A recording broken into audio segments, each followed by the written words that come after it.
Мы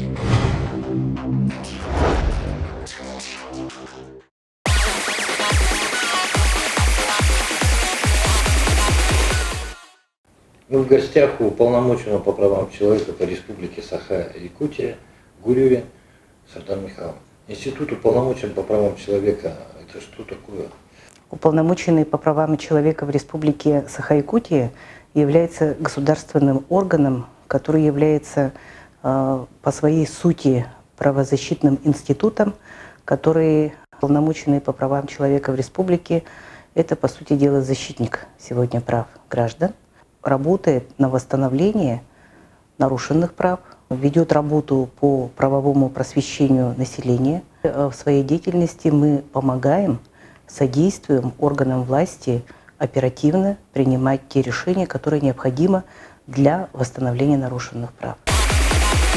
Права, оказывается, есть мигрантов, есть права осужденных. Это тоже ваша компетенция, получается? Да, есть ряд обращений, тоже и в течение 2018 года от осужденных. Это и по разъяснению правил внутреннего распорядка, это и по несогласию с приговорами суда, это и тот случай, который у нас был связан с голодовкой и зашиванием ртов осужденных ИК-1, ну и многие-многие другие аспекты, которые связаны с исполнением, отбыванием наказания в местах лишения свободы, исполнением положений уголовно-исполнительного законодательства. Каждое, значит, обращение рассматривается, как правило, с выездом на место. Значит, идет обсуждение, разъяснение законодательства. И где-то, если мы видим, что вопрос не требует проверки, мы даем разъяснение, а где-то, если требуется проверка, что есть некие факты нарушения, то я обращаюсь в прокуратуру по надзору за исполнением законодательства в местах лишения свободы. И совместно мы с прокуратурой добиваемся справедливости и разъясняем нормы осужденным, которые обратились в мой адрес. В части мигрантов хочу сказать, что таких обращений в мой адрес немного, их, надо сказать, единицы. Те вопросы, которые мы отрабатываем совместно с Министерством внутренних дел по Республике Саха-Якутия, они рассматриваются четко, конкретно, в сроки. Республиканские ведомства же тоже подключаете? Республиканские ведомства мы подключаем в обязательном порядке, и показательным примером является инициирование уполномоченным по правам человека в Республике Саха-Якутия совместно с Министерством внутренних дел по Республике Саха-Якутия акции «Путь дому». В этой акции приняли участие более 30 организаций, органов власти, учреждений и федеральные территориальные структуры, и органы исполнительной власти Республики Саха-Якутия, многочисленные учреждения республиканского подчинения. Также приняли органы местного самоуправления, в частности городской округ город Якутск. Все-таки обращаем внимание гражданского общества на том, что проблема людей, которые находятся в тяжелейшей, трудной жизненной ситуации, которым нужна помощь, она есть.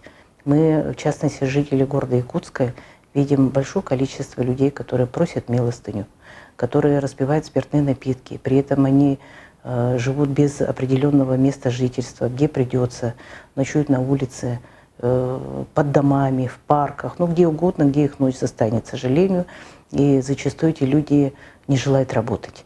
И вот в этой связи поддержка деятельности тех социально ориентированных некоммерческих организаций, которые ежедневно, без помощи государства, работали, и сейчас уже со стороны органов местного самоуправления поддержка уже идет. Общественная организация «Алмаз», несколько человек вернулись в нормальную жизнь. Есть такие уже примеры. А если даже один человек после наших 3 акций вернулся, мы можем считать, что все вместе, вот эта большая армия так называемых чиновников, а это тоже неравнодушные люди, которые изо дня в день добросовестно трудятся на своих рабочих местах, все-таки мы все вместе добились такого результата. Но успокаиваться не надо, потому что проблем еще много. Мы вышли в адрес Госсобрания Ултумен по возможной разработке законопроекта по профилактике бродяжничества и попрошайничества. Я знаю, что вы вышли с письмом о создании медрезвителей, ну как мы их называем в народе. По теме медвотрезвителя история тянется давно.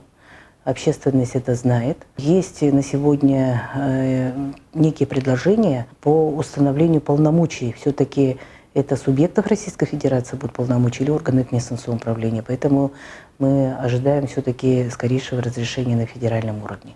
А все-таки Конституция Российской Федерации нам позволяет заниматься собственным правовым регулированием. Данный вопрос находится на рассмотрении администрации городского округа город Якутск. И, конечно же, все-таки этот вопрос остается актуальным на повестке. Потому что у нас есть, к сожалению, факты. Сейчас на улице ниже минус 40 градусов. И все-таки есть факты, когда отдельные граждане не умирают, замерзают на улице и погибают.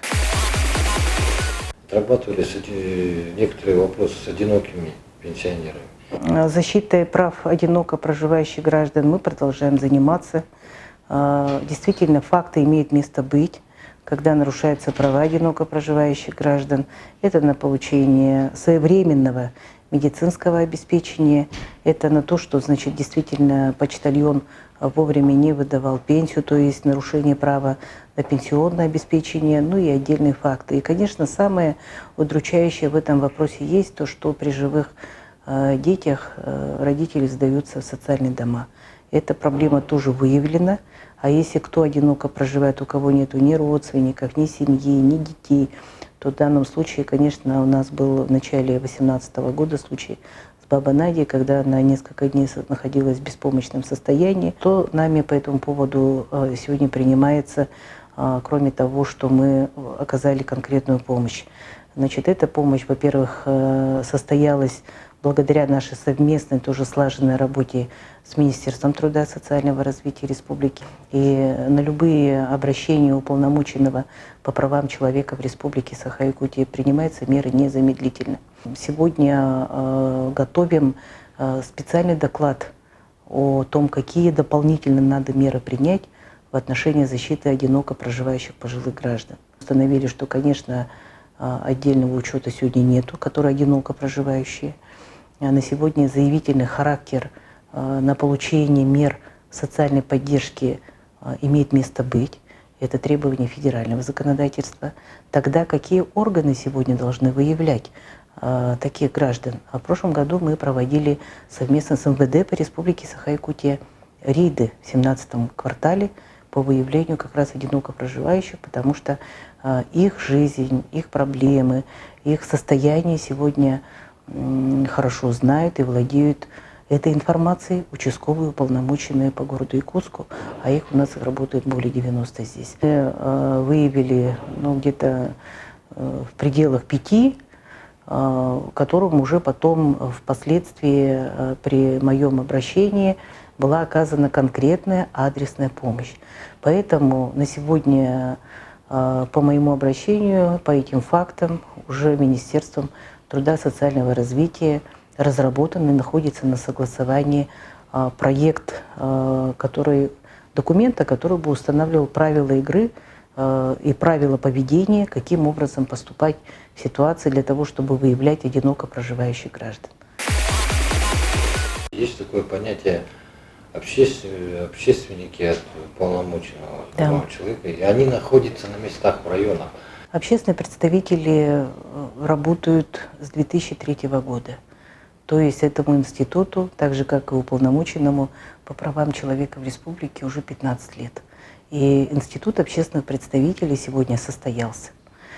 Приведу пример, когда общественный представитель уполномоченного по правам человека в республике по Эвено-Бутантайскому улусу Рожина Яна Васильевна, она является редактором районной газеты, обратила внимание на поступающие жалобы, что все-таки онкология в районе молодеет.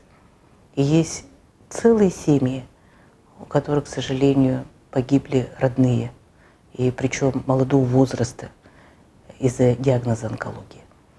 Яна Васильевна обратилась в мой адрес, и мы вышли на Министерство здравоохранения республики, и был организован медицинский десант, который состоялся недавно. именно вот по проблеме здоровья жителей, а это как раз была инициатива общественных представителей. Вот таких положительных примеров, конечно, это население приветствует. Или же в Амгинском районе Бубякина Наталья Егоровна работает общественным представителем. Мы сейчас с ней ведем вопросы защиты прав бабушки, которую некая подозреваемая обманула, войдя в ей доверие, получив субсидию, купив квартиру и оформив на свою дочь. При этом она бабушку сдала в дом престарелых. Хотя обещала за ней ухаживать, так сказать, всю ее жизнь. Она сейчас по факту живет в Амге, я с ней встречалась, ведется уголовное дело. И, конечно, вот такие вопиющие случаи несправедливости, мошенничества, которое сейчас ведется, фактов или признаков мошенничества, которое ведется правоохранительными органами, все-таки вот мы надеемся получат свой положительный результат. Общественные представители на уровне поселений нет, работают на уровне муниципальных районов. И эту информацию мы разместим на сайте уполномоченной по правам человека в Республике Саха-Якутия. Если компетентные органы вам не оказали экстренную помощь, обращайтесь по телефону горячей линии уполномоченного по правам человека в Якутии 507-363 с 9:00 до 17 часов в рабочие дни.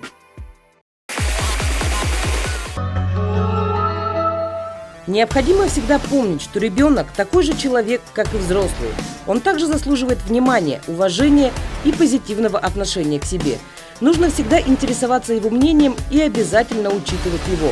Каждый человек должен быть уверенным в себе, чувствовать, что он нужен и что его кто-то любит. И вашего ребенка это должно касаться в первую очередь. Родители, помните, что во всех возникающих у вас проблемах виноваты вы сами. Ребенок не виноват в том, что он появился на свет и тем самым создал вам трудности, не оправдал ваших ожиданий и желаний.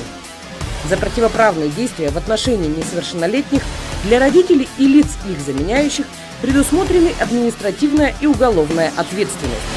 Городская газета «Эхо столицы». Справочник на все случаи жизни. Читайте актуальные новости из разных сфер жизни в печатном формате и на сайте echo-egt.ru. «Эхо столицы». По-настоящему народная газета. У вас отчет или мероприятие. Нужно, чтобы увидели и оценили. Мы вам поможем. Прямая трансляция в интернет или на ваш сайт или аккаунт. Легко с одной камеры, красиво с 3 камер с компьютерной графикой. Телефон 8 914 2 753 111. Пришел, увидел, показал. Обращайтесь.